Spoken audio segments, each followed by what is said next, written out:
الحمد لله نحمده ونستعينه ونستغفره ونستهديه ونعوذ بالله من شرور أنفسنا وسيئات أعمالنا من يهده الله فلا مضل له ومن يضلل فلا هادي له وأشهد أن لا إله إلا الله وحده لا شريك له شهادة تنجي قائلها من أهوال يوم القيامة يوم لا ينفع مال ولا بنون إلا من أتى الله بقلب سليم.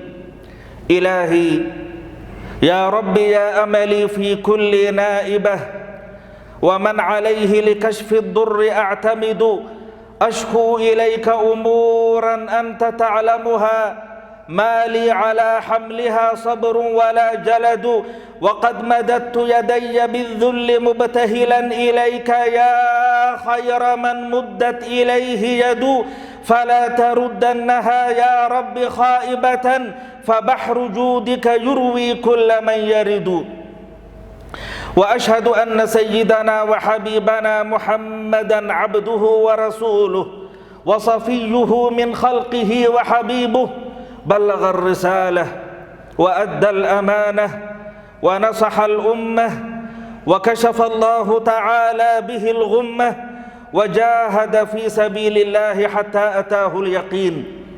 اللهم صل وسلم وبارك على عبدك ورسولك محمد وعلى آله وصحبه ومن تبعهم بإحسان إلى يوم الدين. أما بعد فإن أصدق الحديث كتاب الله تعالى وخير الهدي هدي نبينا محمد صلى الله عليه وسلم وشر الأمور محدثاتها وكل محدثة بدعة وكل بدعة ضلالة وكل ضلالة في النار. أيها المسلمون أوصيكم ونفسي أولا بتقوى الله تعالى ولزوم طاعته ومن يتق الله يجعل له مخرجا ويرزقه من حيث لا يحتسب والذي يعطينا الضمان المعيشي لنا ولذريتنا في التقوى والدعوة إلى الله فيقول سبحانه وليخشى الذين لو تركوا من خلفهم ذرية ضعافا خافوا عليهم فليتقوا الله وليقولوا قولا سديدا. وأحذركم وأحذر نفسي من مخالفة أمره وعصيانه ومن يعص الله ورسوله ويتعد حدوده يدخله نارا خالدا فيها وله عذاب مهين. فليحذر الذين يخالفون عن أمره أن تصيبهم فتنة أو يصيبهم عذاب أليم. أيها الأحباب الكرام حياكم الله جميعا. طبتم وطاب سعيكم وممشاكم وتبوأتم بإذن الله تعالى من الجنة منزلا. وأسأل الله الحليم الكريم جل وعلا الذي جمعني بحضراتكم في هذا المسجد المبارك على طاعته أسأله عز وجل أن يجمعنا جميعا في الآخرة مع سيدنا رسول الله صلى الله عليه وسلم في جنات ونهر في مقعد صدق عند مليك مقتدر. أيها الإخوة الكرام ما أحوج الأمة اليوم إلى الاستقامة. هذا هو عنوان لقائنا اليوم بإذن المولى الجليل تبارك وتعالى. وحتى لا ينسحب بساط الوقت سريعا من تحت أقدامنا فسوف أركز الحديث عن هذا الموضوع الجليل في العناصر والمحاور المحددة التالية. أولا الاستقامة لغة وشرعا. ثانيا شعار أهل الاستقامة. ثالثا أمثلة للاستقامة. رابعا جزاء أهل الاستقامة. فأعرني قلبك وسمعك أيها الأخ الحبيب اللبيب والله تعالى أسأل أن يجعلني وإياكم ممن يستمعون القول فيتبعون أحسنه أولئك الذين هداهم الله وأولئك هم أولو الألباب. أولا الاستقامة لغة وشرعا. ما هي الاستقامة من الناحية اللغوية والشرعية؟ الاستقامة لغة مصدر استقام يستقيم استقامة، فهي ضد الاعوجاج. وشرعا سلوك طريق الهدى والاستقامة على ما يدعو إليه الشرع. إذا كان الإنسان مستقيما على كتاب الله، مستقيما على سنة رسوله صلى الله عليه وسلم، يكون فائزا ومفلحا في الدنيا والآخرة. وسنكتفي في ذلك بحديث واحد لنشرع مباشرة في العناصر التالية. والحديث أخرجه البخاري ومسلم من حديث أبي سعيد الخدري رضي الله تعالى عنه قال: قال رسول الله صلى الله عليه وسلم: إذا وضعت الجنازة فاحتملها الرجال على أعناقهم فإن كانت صالحة قالت نعم. تتكلم وهي على أعناق الرجال؟ نعم. قالت: قدموني قدموني. اللهم اجعلنا من أهل هذا النداء برحمتك يا أرحم الراحمين. قالت: قدموني قدموني وإن كانت غير صالحة. قالت: يا ويلها يا ويلها أين تذهبون بها؟ يسمع صوتها كل شيء إلا الإنسان ولو سمعها لصعق. إذا وضعت الجنازة فاحتملها الرجال على أعناقهم فإن كانت صالحة قالت: قدموني قدموني، لأنها ترى مكانها في الجنة. وإن كانت غير صالحة قالت: يا ويلها أين تذهبون بها؟ لأنها ترى مكانها في النار. يا ويلها أين تذهبون بها؟ يسمع صوتها كل شيء إلا الإنسان ولو سمعها لصعق. ثانيا أيها الأحبة، شعار أهل الاستقامة ما هو شعارهم؟ شعارهم أن يقولوا دائما وأبدا: ربنا الله ربنا الله. هذا هو أصل الدين، وهو الذي من أجله بعث الله الرسل وأنزل الكتب وخلق الجنة والنار. إذن فلا خضوع إلا لله، ولا خشوع إلا لله، ولا رجاء إلا لما في يديه الكريمتين سبحانه وتعالى. فهو إن أمهل لا يهمل، إن أمهل لا يهمل. املأ قلبك بعظمة هذا الإله، واملأ قلبك بجلال هذا الإله، واملأ قلبك بكبرياء هذا الإله. فهو إن أمهل لا يهمل.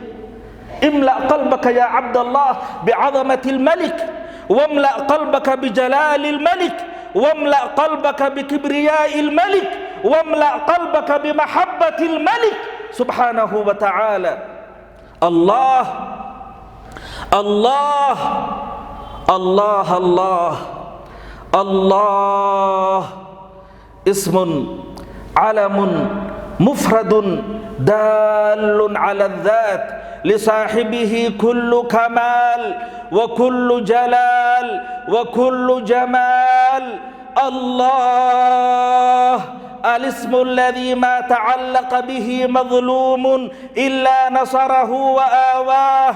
الله الاسم الذي ما تعلق به فقير إلا أغناه. الله الاسم الذي تستمطر به الرحمات.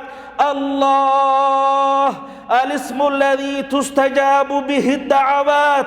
الله الاسم الذي تقال به العثرات. الله الاسم الذي من أجله وبأمره قامت الأرض والسماوات. قال تعالى: وما خلقت الجن والإنس إلا ليعبدون. الله ربي لا أريد سواه، الله ربي لا أريد سواه، الله ربي لا أريد سواه. وهل في الوجود حقيقة إلا هو؟ الشمس والبدر من أنوار حكمته، والبر والبحر فيض من عطاياه، والبحر فيض من عطاياه.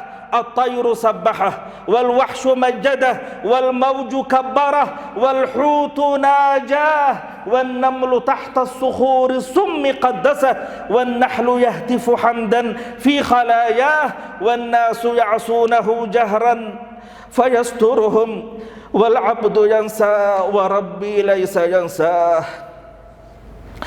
كل شيء ينقاد لجلال الملك، كل شيء يخضع لهيبة الملك،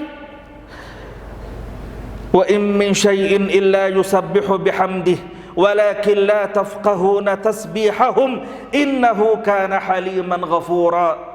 كل شيء ينقاد لجلال الملك إلا هذا الإنسان المتمرد على ربه. ثم قست قلوبكم من بعد ذلك فهي كالحجارة أو أشد قسوة، وإن من الحجارة لما يتفجر منه الأنهار، وإن منها لما يشقق فيخرج منه الماء، وإن منها لما يهبط من خشية الله وما الله بغافل عما تعملون. ثالثا أيها الأحبة، أمثلة للاستقامة. هناك أمثلة كثيرة، ونكتفي بمثال واحد بمشيئة الله عز وجل لضيق الوقت. والمثال هذا الصحابي الجليل خبيب بن عدي رضي الله تعالى عنه وأرضاه. أسره المشركون وأخذوا وذهبوا به إلى مكان يقال له التنعيم، فاحتشد حوله المشركون من الرجال والنساء والذراري يريدون أن يشاهدوا مقتله، فاستأذن منهم في أن يصلي لله ركعتين فأذنوا له، فصلى لله ركعتين بخشوع وخضوع، ثم دعا عليهم قائلا: اللهم أحصهم عددا واقتلهم بددا ولا تغادر منهم أحدا. ثم أنشد قائلا: فلست أبالي حين أقتل مسلما ولا أي جنب كان لله مصرعي، وذلك في ذات الإله وإن يشأ يبارك على أوصال شلو ممزع، فلست بمبد للعدو تخشعا ولا جزعا إلى الله مرجعي. ثم أخذوا يقطعون أعضاءه قطعا قطعا، قطعوا أنفه وقطعوا أذنيه وهو حي. ثم تقدم له أبو سفيان وهو آنذاك مشرك فقال له: أتحب أن يكون محمد مكانك وأنت ناج في أهلك وولدك؟ فماذا قال رضي الله تعالى عنه؟ والدماء تنزف منه. فماذا قال؟ قال رضي الله تعالى عنه: والله ما أحب أن أكون آمنا في أهلي وولدي وأن محمدا صلى الله عليه وسلم تصيبه شوكة تؤذيه. شوكة، لا أحب أن محمدا تصيبه شوكة تؤذيه. انظروا إلى مدى هذه المحبة لحبيبهم ومصطفاهم صلى الله عليه وسلم. كيف محبته فينا، كيف محبة النبي صلى الله عليه وسلم في أولادنا وفي بيوتنا وفي أهلينا وفي مجتمعاتنا. هل طبقنا سنته في حياتنا؟ هل علمنا أولادنا سيرته صلى الله عليه وسلم؟ هل علمنا أولادنا نسب النبي صلى الله عليه وسلم؟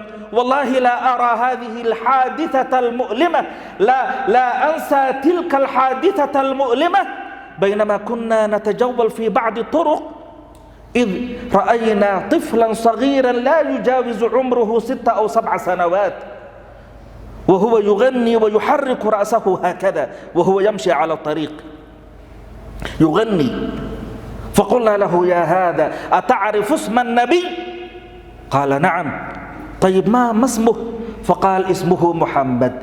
ما شاء الله، صحيح. وما اسم أبيه؟ قال: اسم أبيه رسول الله. عجيب. وما اسم جده؟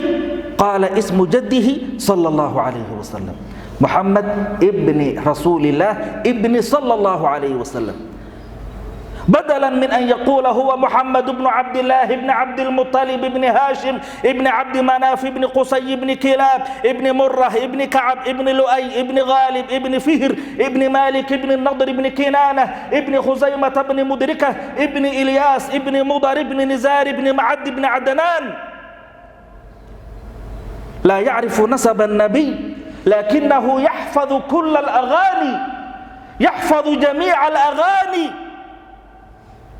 هذه أمثلة لبعض أطفالنا في مجتمعات إسلامية. لا أقول إنه تربى في مجتمع كفري، لا، بل تربى في مجتمع إسلامي، لكنه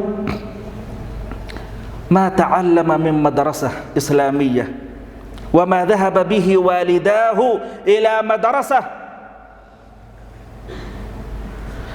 أقول ما تسمعون، وأستغفر الله العلي العظيم لي ولكم ولكافة المسلمين والمسلمات، فاستغفروه وتوبوا إليه إنه كان للأوابين غفورا.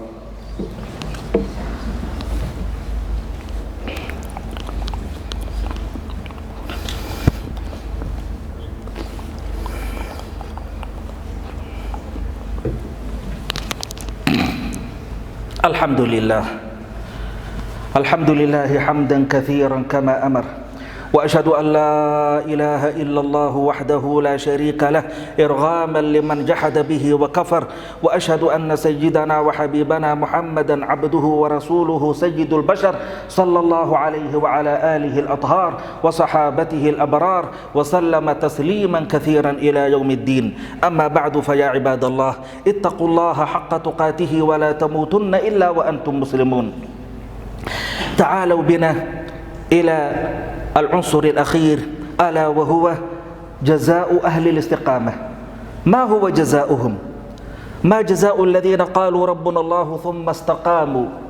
جزاؤهم يقول عنهم الله جل وعلا: إن الذين قالوا ربنا الله ثم استقاموا فلا خوف عليهم ولا هم يحزنون أولئك أصحاب الجنة خالدين فيها جزاء بما كانوا يعملون. وقال عنهم الله جل وعلا أي عن جزائهم: إن الذين قالوا ربنا الله ثم استقاموا تتنزل عليهم الملائكة ألا تخافوا ولا تحزنوا وأبشروا بالجنة التي كنتم توعدون نحن أولياؤكم في الحياة الدنيا وفي الآخرة ولكم فيها ما تشتهي أنفسكم ولكم فيها ما تدعون نزلا من غفور رحيم. إن الذين قالوا ربنا الله ثم استقاموا، قالوا ربنا الله، هذا هو شعارهم، ثم استقاموا على كتاب الله وسنة رسوله صلى الله عليه وسلم تتنزل عليهم الملائكة، أي عندما ينامون على فراش الموت تتنزل عليهم ملائكة الرحمة قائلين: ألا تخافوا ولا تحزنوا وأبشروا بالجنة التي كنتم توعدون نحن أولياؤكم أي ناصروكم في الحياة الدنيا وفي الآخرة ولكم فيها أي في الجنة ما تشتهي أنفسكم. الله، لك ما اشتهت نفسك في الجنة يا عبد الله، لك ما تشتهي نفسك في الجنة، ولكم فيها ما تدعون أي ما تطلبون به من الكرامة والنعيم نزلا. والنزل ما يهيأ ويعد للضيف عند قدومه.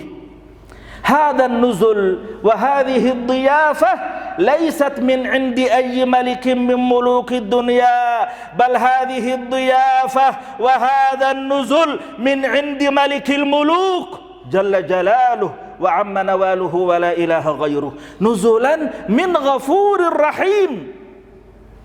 قال النبي صلى الله عليه وسلم: من راح إلى المسجد أو غدا أعد الله له نزلا كلما غدا أو راح.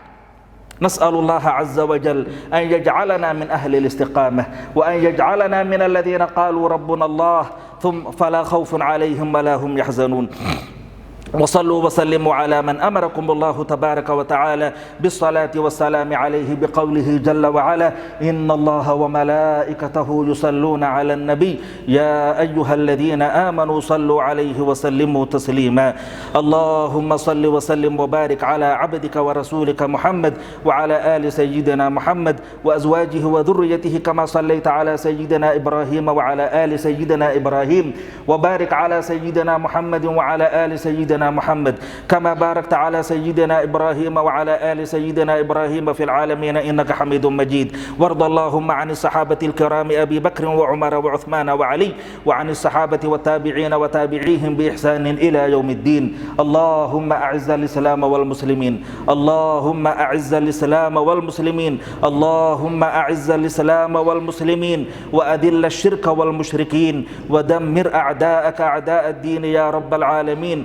اللهم أرنا فيهم عجائب قدرتك يا قوي يا متين يا ذا الجلال والإكرام. اللهم أصلح العباد والبلاد، اللهم أصلح العباد والبلاد، اللهم أصلح العباد والبلاد. اللهم ارفع مقتك وغضبك عنا، ولا تؤاخذنا بما فعل السفهاء منا. اللهم اغفر لنا الذنوب التي تنزل البلاء، واغفر لنا الذنوب التي تنزل النقم، واغفر لنا الذنوب التي تبدل النعم، واغفر لنا الذنوب التي تقطع الرجاء، واغفر لنا الذنوب التي تحبس الدعاء. يا من ذكره دواء وطاعته غنى، ارحم من رأس مالهم الرجاء. اللهم ارحم من رأس مالهم الرجاء وسلاحهم البكاء برحمتك يا أرحم الراحمين. اللهم اغفر لنا ولوالدينا، اللهم اغفر لنا ولوالدينا، اللهم اغفر لنا ولوالدينا وارحمهم كما ربونا صغارا برحمتك يا أرحم الراحمين. اللهم لا تدع لنا في مقامنا هذا وفي هذه الساعة العظيمة وفي هذا اليوم المبارك ذنبا إلا غفرته، ولا هما إلا فرجته، ولا دينا إلا قضيته، ولا مريضا إلا شفيته، ولا ميتا إلا رحمته، ولا عيبا إلا سترته، ولا سائلا إلا أعطيته، ولا حاجة من حوائج الدنيا والآخرة إلا قضيتها ويسرتها برحمتك يا أرحم الراحمين. اللهم احفظ يا حفيظ أنفسنا وأهلنا وأولادنا وأموالنا وأحبابنا ودعاتنا وعقيدتنا وأمننا وكل شيء أعطيتنا. اللهم احرسنا بعينك التي لا تنام، واحفظنا بركنك الذي لا يرام، وارحمنا بقدرتك علينا فلا نهلك وأنت ثقتنا ورجاؤنا. يا الله يا الله، يا نعم المولى ويا نعم النصير، يا نعم المولى ويا نعم النصير، يا نعم المولى ويا نعم النصير. كن معنا دائما وأبدا يا ذا الجلال والإكرام. اللهم اغفر للمؤمنين والمؤمنات والمسلمين والمسلمات الأحياء منهم والأموات برحمتك يا أرحم الراحمين. وصلى الله وسلم وبارك على سيدنا وحبيبنا محمد وعلى آله وصحبه أجمعين. عباد الله، إن الله يأمر بالعدل والإحسان وإيتاء ذي القربى وينهى عن الفحشاء والمنكر والبغي يعظكم لعلكم تذكرون. اذكروا الله العلي العظيم يذكركم، واشكروه على نعمه يزدكم، ولذكر الله أكبر، والله يعلم ما تصنعون. وأقم الصلاة.